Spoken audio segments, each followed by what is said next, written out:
जय श्री कृष्णा। राधे राधे। प्रिय भक्तों, आप सभी का स्वागत है आपके अपने भक्ति यूट्यूब चैनल MKR भक्ति कथा में। आज के इस वीडियो में आप सभी सुनने वाले हैं पुरुषोत्तम मास की कथा का 23वां अध्याय। ओम नमो भगवते वासुदेवाय नमः। पुरुषोत्तम मास महात्म्य कथा का 23वां अध्याय। मुख्य रूप से पुरुषोत्तम मास अधिक मास में दीपदान के अद्भुत और अनंत फल के महत्व को बताता है। इस अध्याय में महर्षि वाल्मीकि राजा धृढ़धनवा को दीपदान की महिमा समझाने के लिए एक प्राचीन और पवित्र कथा सुनाते हैं। तो चलिए प्रिय भक्तों, बिना विलंब करे हम भी आज के अध्याय का शुभारंभ करते हैं। धृढ़धनवा राजा बोला, हे मुनियों में श्रेष्ठ, हे दीनों पर दया करने वाले, श्री पुरुषोत्तम मास में दीपदान का फल क्या है, सो कृपा करके मुझसे कहिए। श्री नारायण बोले। इस प्रकार राजा धृढ़धनवा के पूछने पर अत्यंत प्रसन्न मुनियों में श्रेष्ठ वाल्मीकि मुनि ने हंसते हुए विनीत अत्यंत नम्र राजा धृढ़धनवा से कहा। वाल्मीकि मुनि बोले, हे राजाओं में सिंह सदृश पराक्रम वाले, पापों का नाश करने वाली कथा को सुनिए, जिसके सुनने से 5 प्रकार के महान पाप नाश को प्राप्त होते हैं। सौभाग्य नगर में चित्रबाहु नाम से प्रसिद्ध बड़ा बुद्धिमान अत्यंत बलवान राजा था। वह क्षमाशील, समस्त धर्मों को जानने वाला, शील रूप और दया से युक्त, ब्राह्मणों का भक्त, भगवान का भक्त, कथा के श्रवण में तत्पर, हमेशा अपनी पत्नी में प्रेम करने वाला, पशु पुत्र से युक्त, चतुरंगी सेना से युक्त, ऐश्वर्य में कुबेर के समान था।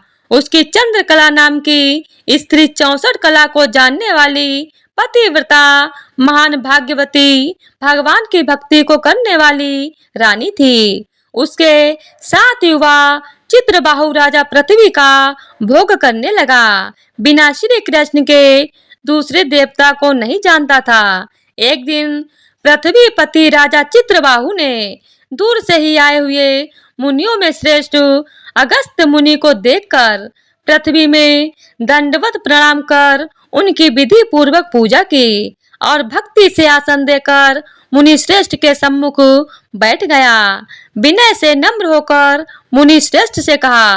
राजा बोला, आज मेरा जन्म सफल हुआ, आज मेरा दिन सफल हुआ, आज मेरा राज्य सफल हुआ, आज मेरा ग्रह सफल हुआ। जो आप श्री कृष्ण चंद्र के सेवक आज मेरे गृह में आए हैं, आपको देखकर मैं ताप पुजस से मुक्त हो गया। आपको हाथी घोड़े रथ से युक्त समस्त राज्य समर्पण किया। हे मुनि श्रेष्ठ, आप वैष्णव हो, आपके लिए कोई भी अदेय वस्तु नहीं है। वैष्णव को थोड़ा भी दिया हुआ मेरु पर्वत के समान होता है। जो कौड़ी के बराबर शाक अथवा उत्तम अन्न जिस दिन वैष्णव ब्राह्मण को नहीं देता है, वह दिन उसका विफल है, ऐसा वेद के जानने वालों ने कहा है। जो कोई दुजाति विष्णु भक्त हो, वे सब पूज्य हैं, उनका वाणी मन कर्म से सत्कार करना चाहिए, ऐसा मुझसे गर्ग गौतम सुमंतु ऋषि ने कहा है। जब तक सूर्योदय नहीं होता है, तभी तक तारागण की प्रभा रहती है। जब तक वैष्णव ब्राह्मण नहीं आता है, तभी तक दूसरे ब्राह्मण कहे गए हैं। अगस्त्य मुनि बोले, हे चित्रबाहु, हे महाभाग, हे नृपु, इस समय तुम धन्य हो। ये सब प्रजा धन्य है जो तुम वैष्णवों की रक्षा करते हो। जो राज्य वैष्णव का नहीं हो, उसके राज्य में वास नहीं करना। शून्य वन में वास करना अच्छा है, परंतु अवैष्णव के राज्य में रहना अच्छा नहीं है। जिस प्रकार नेत्रहीन शरीर, पतिहीन स्त्री, बिना पढ़ा हुआ ब्राह्मण निंद, वैसे ही वैष्णव रहित देश निंद है। जैसे दांत के बिना हाथी, पंख के बिना पक्षी, 10वीं विद्या द्वादशी एकादशी कही गई है, वैसे ही वैष्णव रहित देश है। जैसे कुशा रहित संध्या, तिलहीन तर्पण वृत्ति के लिए देवता की सेवा है, वैसे ही वैष्णव रहित देश कहा गया है। जैसे केशों को धारण करने वाली विधवा स्त्री स्नान रहित व्रत ब्राह्मणी में गमन करने वाला शूद्र है, वैसे ही बिना वैष्णव का राष्ट्र निंद है। जो श्री कृष्ण चंद्र के चरणों का आश्रय करने वाला है, सत पुरुषों से राजा कहा गया है। उसका राज्य हमेशा वृद्धि को प्राप्त होता है और उसकी प्रजा सुखी होती है। हे राजन, जो मैंने तुमको देखा, इसीलिए मेरी दृष्टि सफल हुई। भगवत, आपके साथ बात करने से आज मेरी वाणी सफल हुई। हे राजन, मेरी आज्ञा से यह राज्य तुमको करना चाहिए। मैंने इस राज्य में तुमको प्रतिष्ठित किया। तुम्हारा कल्याण हो, मैं जाऊंगा। श्री नारायण बोले। इस प्रकार कह कर जाने की इच्छा करने वाले श्रेष्ठ मुनि अगस्त्य को चित्रबाहु राजा की पतिव्रता स्त्री ने परम भक्ति के साथ प्रणाम किया। अगस्त्य मुनि बोले, हे शुभे, तू सदा सौभाग्यवती हो और भक्ति से पति की सेवा कर। श्री गोपी जन के बल्लभ श्री कृष्ण चंद्र में तेरी सदा दृढ़ भक्ति हो। इस प्रकार आशीर्वाद देते हुए अगस्त्य ऋषि से विनय पूर्वक सिर नवाकर और अंजलि बांधकर चित्रबाहु राजा ने फिर कहा। चित्रबाहु बोला, हे विपेंद्र, यह विपुल लक्ष्मी कैसे हुई? निष्कंटक राज्य कैसे हुआ? यह मेरी स्त्री इतनी पतिव्रता कैसे हुई? और मैंने कौन सा पुण्य किया था? हे विपेंद्र, यह सब मेरे से आप कहिए। मैं आपकी शरण में आया हूँ। हे मुनीश्वर, आप हाथ में स्थित दर्पण के समान सब जानते हैं। श्री नारायण बोले। इस प्रकार राजा चित्रबाहु के कहने पर मुनि श्रेष्ठ अगस्त्य एकाग्रचित होकर राज श्रेष्ठ चित्रबाहु से बोले। अगस्त्य मुनि बोले, हे राजन, मैं तुम्हारे पूर्व जन्म का चरित्र देख लिया है। इतिहास के सहित प्राचीन उस चरित्र को कहता हूँ। सुंदर चमत्कारपुर में शूद्र जाति में जीव हिंसा करने में तत्पर मणिग्रीव कामधारी तुम हुए। जो तुम नास्तिक दुष्ट चरित्र वाले दूसरी की स्त्री को हरण करने वाले कृतधन्य दुर्विनीत शिष्टाचार से रहित हुए। और तुम्हारी यह जो स्त्री है, यही पूर्व जन्म में भी स्त्री थी। यह कर्म मन वचन से पति सेवा में परायण थी। पतिव्रता महाभागा धर्म में प्रेम करने वाली मनस्विनी, इसने कभी भी तुम्हारे विषय में दुष्ट भाव नहीं किया। पाप कर्म को करने वाले तुम्हारा जाति और बांधवों ने त्याग कर दिया और क्रुद्ध होकर राजा ने सब उत्तम धन ले लिया। फिर उस समय बचा हुआ जो कुछ अवशेष धन था, उसको जाति वालों ने भी ले लिया। तब उस समय धन के चले जाने से तुमको धन की भारी इच्छा हुई, परंतु धन के नाश होने पर भी मन मलिन होकर इस पतिव्रता ने तुम्हारा त्याग नहीं किया। इस प्रकार सब लोगों ने तिरस्कृत होने पर तुम निर्जन वन को गए। हे महीपते, वन में जाकर अनेक पशुओं को मारकर अपनी आत्मा का रक्षण किया। इस प्रकार स्त्री के सहित जीवन निर्वाह करते हुए धनुष को उठाकर मणिग्रीव मृग के मांस को खाने की इच्छा से बहुत से सर्प और मृग से भरे हुए वन को गया। उस मनुष्य रहित वन के मध्य मार्ग में उग्रदेव नाम के महामुनि दिशा ज्ञान के नष्ट हो जाने से व्याकुल हो गए। हे राजन, मध्याह्न के समय तृषा से अत्यंत पीड़ित हो वहां ही गिरकर मरणासन्न हो गए। उस समय रास्ते को भूले हुए उस दुखित ब्राह्मण को देखकर तुमको दया आई। उस ब्राह्मण को उठाकर और उसको साथ लेकर तुम अपने आश्रम को गए। उस दुखित ब्राह्मण की तुम दोनों स्त्री पुरुष ने सेवा की। एक मुहूर्त के बाद उस समय महायोगी उग्रदेव चैतन्यता को प्राप्त हो आश्चर्य करने लगे कि मैं वहां था, यहाँ कैसे आ गया? उस वन के बीच से कौन लाया? श्री नारायण बोले। मणिग्रीव ने उस ब्राह्मण से कहा कि यह सुंदर तालाब है, इसमें कमलिनी के पुष्प से सुगंधित शीतल जल है। हे ब्राह्मण, उस शीतल जल में स्नान करके मध्याह्न की क्रिया करके फलाहार करें और सुंदर शीतल जल का पान करें। इस समय मैंने रक्षा की है, आप सुख से विश्राम करें। हे मुनि श्रेष्ठ, आप उठिए और आप कृपा करने के योग्य हैं। अगस्त्य जी बोले, उस समय उग्रदेव ब्राह्मण श्रम रहित सावधान हो मणिग्रीव का वचन सुनकर तृषा से व्याकुल हो उठा। हे चित्रबाहो, मणिग्रीव की भुजा पकड़कर वट वृक्ष से शोभित तालाब के तट पर जाकर बैठ गए। वट की छाया में बैठकर क्षण मात्र विश्राम कर स्नान और नित्य कर्म कर वसुदेव भगवान का पूजन किया। देवता पितरों को तर्पण कर सुंदर शीतल जल को पान कर उग्रदेव ब्राह्मण शीघ्र वट के मूल भाग में आकर बैठ गए। पत्नी सहित मणिग्रीव ने मुनि श्रेष्ठ उग्रदेव को नमस्कार किया और अतिथि सत्कार करने की इच्छा से बिना युक्त वाणी से बोला। मणिग्रीव बोला, हे ब्राह्मण, आज मुझको तारने के लिए आप मेरे आश्रम को आए। आपके दर्शन से मेरे पाप नष्ट हो गए। इस प्रकार उस ब्राह्मण से कहकर प्रसन्न मणिग्रीव स्त्री से बोला, अये सुंदरी, जो जो स्वादिष्ट पके हुए फल हैं, उन आम्र फलों को तुम जल्दी लाओ, विलंब मत करो। हे शुभानने, और जो कुछ कंद आदि हो उनको भी ले आओ। इस प्रकार स्त्री अपने पति के वचन को सुन फलों को और कंदादिकों को लाकर हर्ष से ब्राह्मण के सामने रखती है।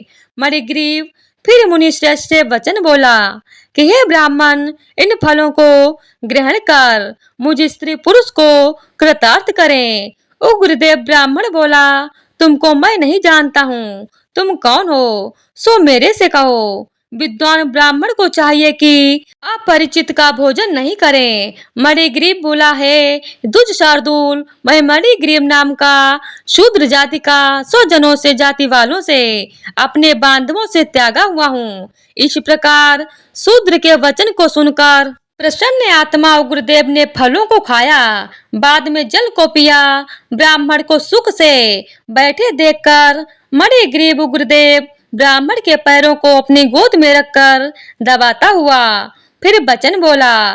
मणिग्रीव बोला, हे मुनि श्रेष्ठ, आप कहाँ जाएंगे? इस निर्जन जल रहित हिंसक जंतुओं से भरे दुष्ट वन में कहाँ से आए? उग्रदेव बोला, हे महाभाग, मैं ब्राह्मण हूँ, प्रयाग जाना चाहता हूँ। इस समय रास्ता न जानने के कारण भयंकर वन में चला आया हूँ।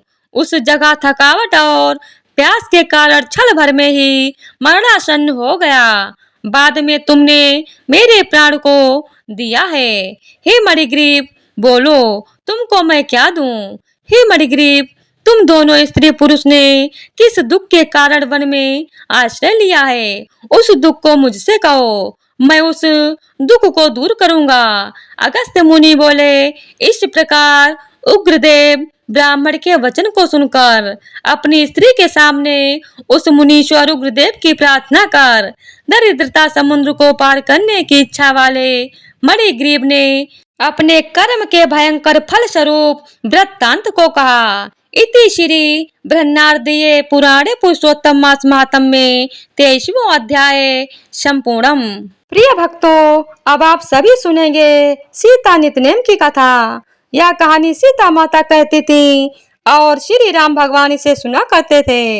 एक दिन श्री राम भगवान को किसी काम के लिए बाहर जाना पड़ गया तो सीता माता कहने लगी कि भगवान, मेरा तो 12 वर्ष का नित्य नियम है।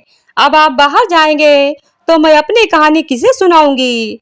श्री राम ने कहा कि तुम कुएं की पाल पर जाकर बैठ जाना और वहां जो औरतें पानी भरने आएंगी उन्हें अपनी कहानी सुना देना। सीता माता कुएं की पाल पर जाकर बैठ जाती हैं।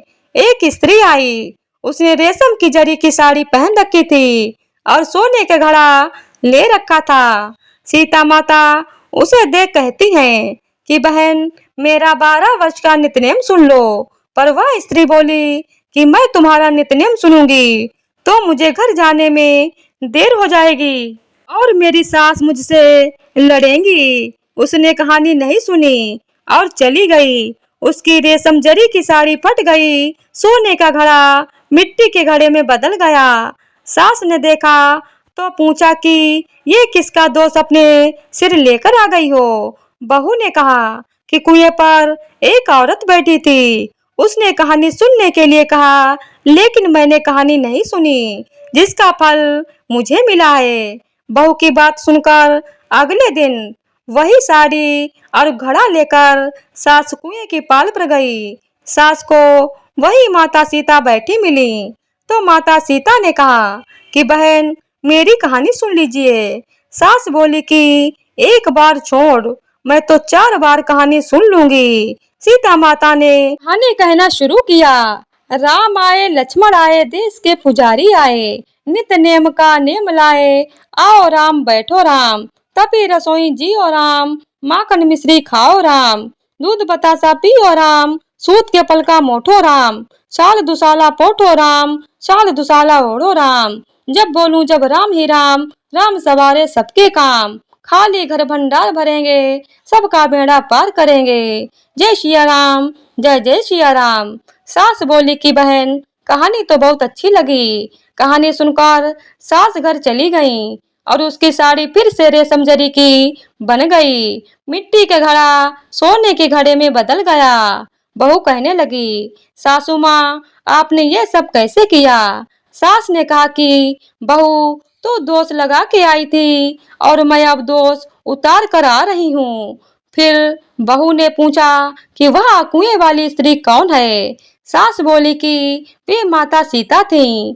वे पुराने से नया कर देती हैं, खाली घर में भंडार भर देती हैं। वह लक्ष्मी जी का वास घर में कर देती हैं। आदमी की जो भी इच्छा हो उसे पूरा कर देती हैं। बहू बोली कि ऐसी कहानी मुझे भी सुना दो। सास बोली कि ठीक है, तुम भी सुनो। और सास ने कहानी शुरू की। राम आए, लक्ष्मण आए, देश के पुजारी आए, नित नियम का नियम लाए, आओ राम बैठो राम, तभी रसोई जियो राम, माखन मिश्री खाओ राम, दूध बतासा पियो राम, सूत के पलका मोठो राम, साल दुसाला पोठो राम, साल दुसाला ओढ़ो राम, जब बोलूं जब राम ही राम, राम सवारे सबके काम, खाली घर भंडार भरेंगे, सबका बेड़ा पार करेंगे, श्री राम, जय जय सिया राम। कहानी सुनकर बहू बोली कि कहानी तो बहुत अच्छी है। सास ने कहा कि ठीक है, इस कहानी को रोज कहा करेंगे। अब सास बहू रोज सवेरे उठती, नहाती धोती और पूजा करने के बाद नित नेम की कहानी कहती। एक दिन उनके यहाँ एक पड़ोस की औरत आई और बोली कि बहन, जरा सी आँच देना। तो वह बोली कि आँच तो हमने अभी जलाई ही नहीं। पड़ोसन ने कहा कि तुम सुबह 4 बजे से उठकर क्या कर रही हो। फिर उन्होंने कहा कि सुबह उठकर हम पूजा करते हैं, फिर सीता माता की नित्यनेम की कहानी कहते हैं। पड़ोसन ने उनकी बात सुनकर फिर कहा कि सीता माता की कहानी कहने से तुम्हें क्या मिला। वो बोली कि इनकी कहानी कहने से घर में भंडार भर जाते हैं, सारे काम सिद्ध होते हैं, मन की इच्छा भी पूरी होती है। पड़ोसन कहती है कि बहन, ऐसी कहानी तो मुझे भी सुना दो। फिर वह बोली कि ठीक है, तुम भी यह कहानी सुन लो। राम आए, लक्ष्मण आए, देश के पुजारी आए, नित नेम का नेम लाए, आओ राम बैठो राम, तभी रसोई जियो राम। सारी कहानी सुनने के बाद पड़ोसन कहने लगी, बहन, कहानी तो मुझे बहुत अच्छी लगी। अब वह पड़ोसन भी नित नेम सीता माता की कहानी कहने लगी। कहानी कहने से सीता माता ने पड़ोसन के भी भंडार भर दिए। अब तो पूरे मोहल्ले में नित नेम की कथा चल पड़ी। हर किसी की मनोकामना पूरी होने लगी। हे सीता माता, जैसे आपने उनके भंडार भरे, वैसे ही आप हमारे भी भंडार भरना, कहानी सुनने वाले के भी और कहानी कहने वाले के भी। तो प्रेम से बोलिए सीता माता की जय हो। जय सिया राम, जय श्री पुरुषोत्तम भगवान की जय हो। तो आज की वीडियो अगर आप लोगों को पसंद आई हो तो वीडियो को लाइक, शेयर और चैनल को सब्सक्राइब कर दीजिएगा।